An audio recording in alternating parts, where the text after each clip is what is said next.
ನೋಡಿ ಇಲ್ಲೊಂದು ಗೂಡು ಮಾಡಿದ್ದೀನಿ, ನಾನು ಅಲ್ಲಿ ಲಾಕ್ ಮಾಡಿ ಇಟ್ಟಿರ್ತೀನಿ.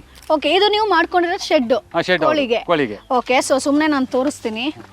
ಸೊ ಇದು ನೀವು ಕೋಳಿಗೆ ಮಾಡ್ಕೊಂಡಿರೋ ಶೆಡ್ ಅಲ್ವಾ? ಹೌದು. ಸೊ ಇದನ್ನ ನೀವು ಓಪನ್ ಮಾಡಿ ಇಡಲ್ಲ? ಇಲ್ಲ ಓಪನ್ ಮಾಡಿ ಇದು ಲಾಕ್ ಇರುತ್ತೆ. ಏನಕ್ಕೆ ಅಂದ್ರೆ ಮಿಸ್ ಆಗಿ ಯಾರಾದ್ರೂ ಒಳಗಡೆ ಬಂದು ಮೊಟ್ಟೆ ಕೋಳಿ ಒಳಗಡೆ ಎತ್ಕೋಬಹುದು. ಓಹೋ, ಯಾರಾದ್ರೂ ಅಲ್ಲಿ ಮೇಲಿಂದ ಹತ್ಬಿಟ್ಟು ಬಂದು ಎತ್ಕೊಂಡ್ಬೋದು. ಅದಕ್ಕೆ ಲಾಕ್ ಮಾಡಿ ಇಟ್ಬಿಟ್ರೆ ಕೋಳಿ ಇಲ್ಲಿಂದ ಒಳಗಡೆ ಹೋಗ್ತವೆ, ಸಂಜೆ ಈಗ ಬೆಳಿಗ್ಗೆ ವಾಪಸ್ ಈಚೆಗೆ ಬರ್ತವೆ. ಸೊ ಇದು ಐಡಿಯಾ ಹೆಂಗ್ ಬಂತು ಸರ್ ನಿಮ್ಗೆ?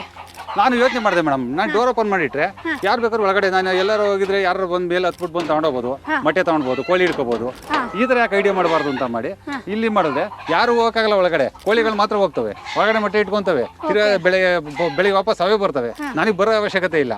ಸೊ ಮರಿಗಳಂತೂ ಬರಲ್ಲ ಈಚೆ? ಮರಿ ಬರೋದಿಲ್ಲ. ಮರಿ ಅಂದ್ರೆ ನಾನು ಮರಿ ಆದಾಗ ಮನೆ ಹತ್ರ ಸಾಕೊಂತೀನಿ, ಇಲ್ಲಿ ಇಡೋದಿಲ್ಲ ಮರಿ ಆದ್ರೆ. ಯಾಕಂದ್ರೆ ದೊಡ್ಡವೆಲ್ಲ ಕುಕ್ಕೋದ್ರಿಂದ ಮರಿ ಮನೆ ಹತ್ರ ಇಟ್ಕೊಂತೀನಿ, ಮನೆ ಹತ್ರ ಸಾಕೋತೀನಿ. ದೊಡ್ಡದು ಮಾತ್ರ ಇಲ್ಲೇ ಇರ್ತದೆ. ಏನಿಲ್ಲ, ಒಂದು ಕಲ್ಲು ತೆಗ್ದಿದ್ದೀರಾ ಅಷ್ಟೇ, ಒಂದು ಹೋಲ್ ತರ ಮಾಡಿದ್ದೀರಾ? ಹೌದು, ಒಂದು ಅಲಬ್ ಆಗ್ತಾ ಇದೀನಿ. ಇಲ್ಲಿ ಜಾಸ್ತಿ ಕೂಡ ಆಗುತ್ತೆ ಅಂತ ಒಂದು ಕಲ್ಲಿಟ್ಟಿದೆ ಅಷ್ಟೇ, ಇಷ್ಟೇ ಸಾಕಾಗ್ತವೆ. ಒಳಗಡೆ ಮೊಟ್ಟೆ ಇಕ್ತವೆ, ಅಲ್ಲೇ ಕಾವು ಅಲ್ಲೇ ಮರಿ ಮಾಡ್ಕೊಂತವೆ.